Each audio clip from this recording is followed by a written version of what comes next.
Anies dan Ganjar terancam tidak ikut Pilpres.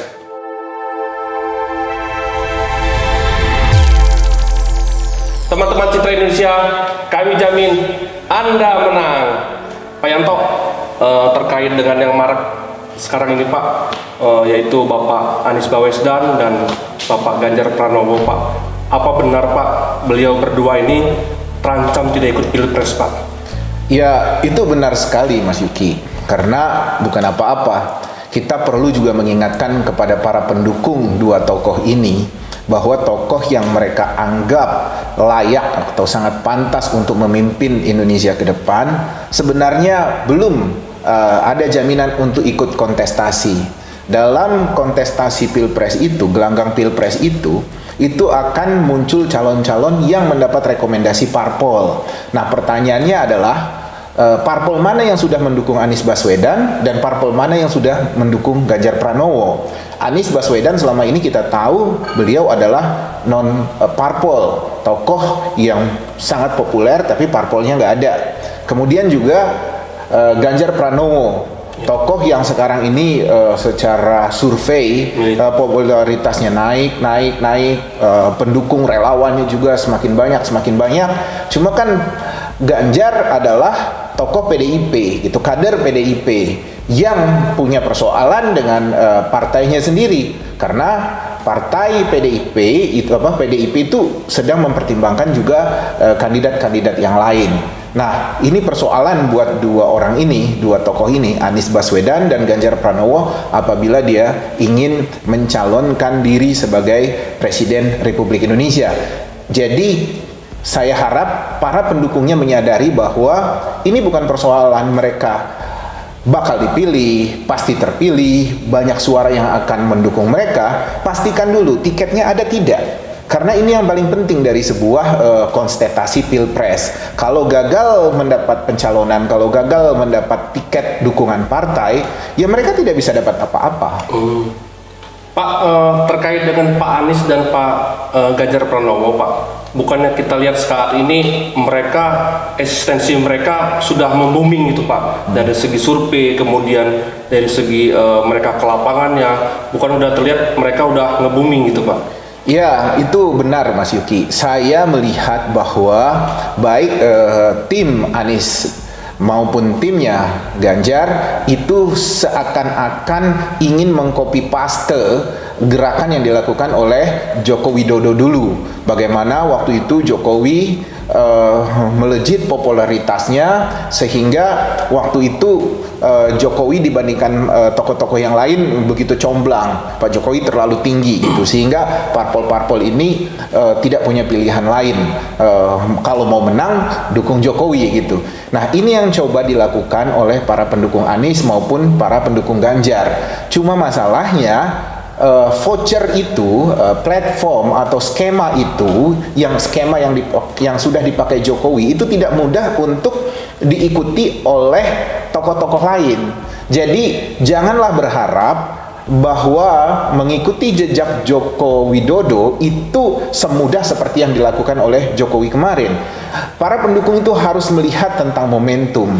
Para pendukung itu juga harus melihat konstelasi antar parpol, koalisi, konfigurasi pemilih dan sebagainya. Dan juga yang perlu dilihat adalah, yang paling penting adalah perbandingan pada saat Jokowi 2014 dibandingkan dengan Anies Ganjar sekarang ini.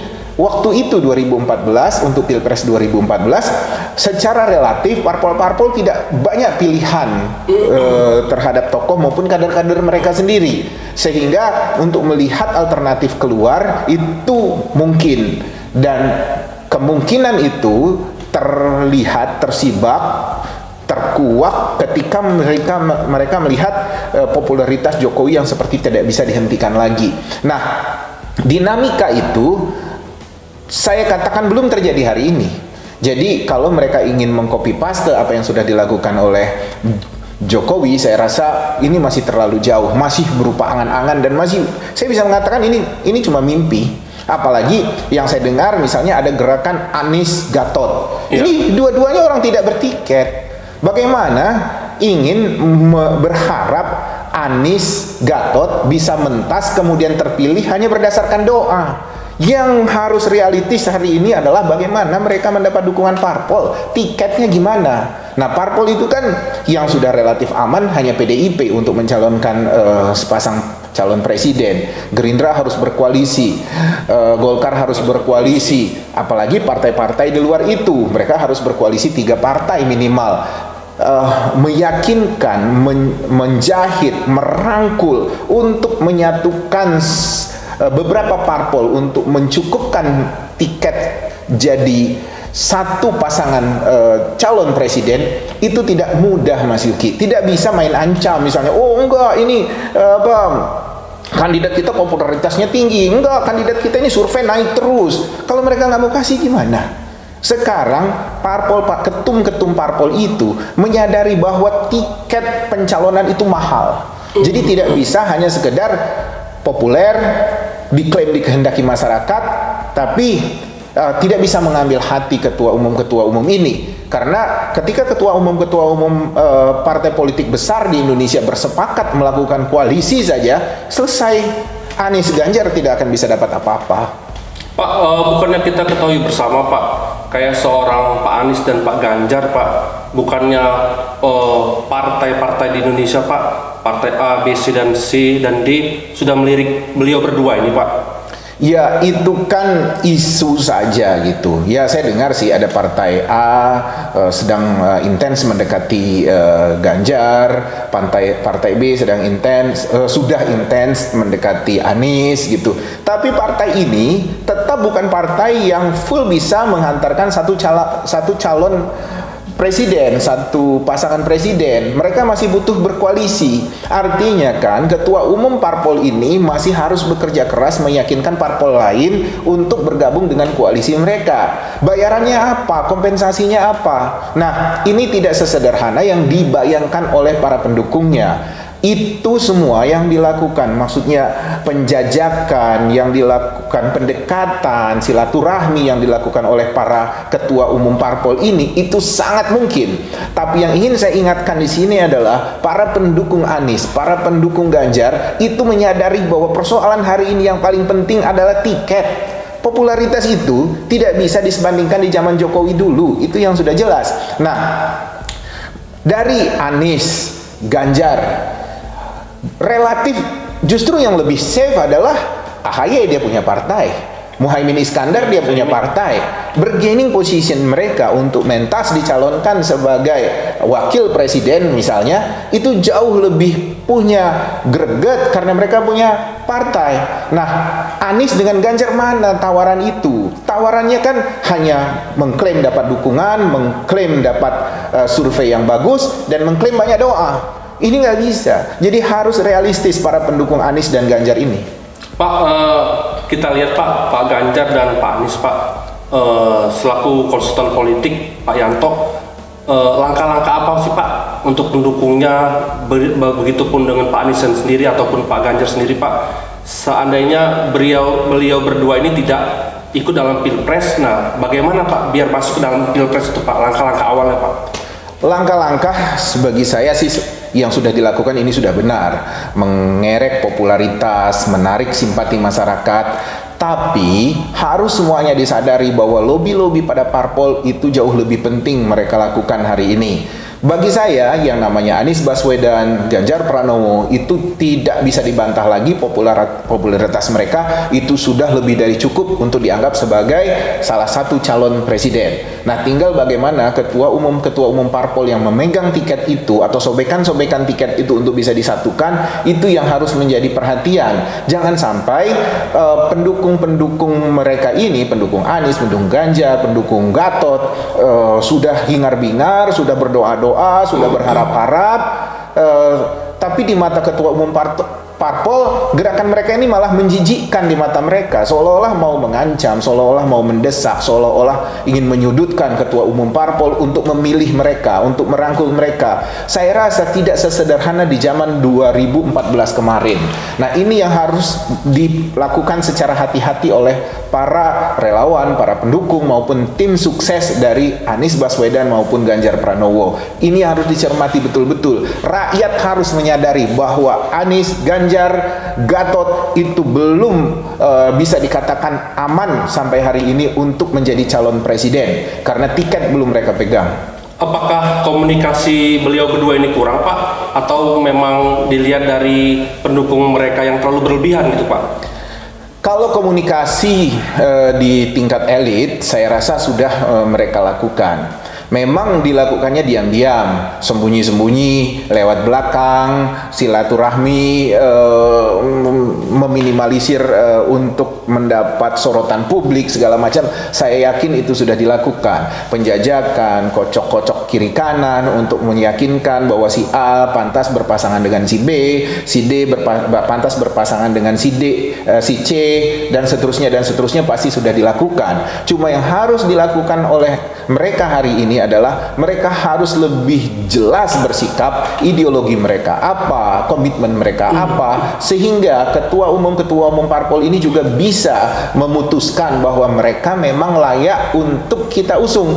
Nah, kalau misalnya pendekatan-pendekatan itu hanya sifatnya informal, tertutup, dan rakyat tidak dilibatkan bahwa sebenarnya ini adalah proses pertaruhan suara rakyat loh ini, tapi mereka tidak diberi informasi yang jelas gitu, hanya karena misalnya kalau Anies muncul takut digebuki oleh rezim, Ganjar muncul takut dimusuhi oleh internal PDIP.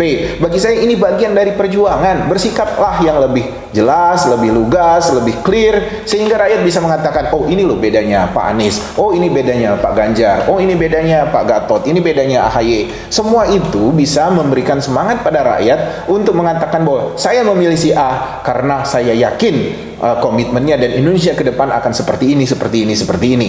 Bukan seperti hari ini dan seperti kemarin-kemarin. Yang namanya elit politik di Indonesia, rata-rata ketika bicara pilpres, mereka hanya menyelesaikan di atas meja para elit itu. Rakyat tidak dilibatkan, dan ini sifatnya sangat eksklusif.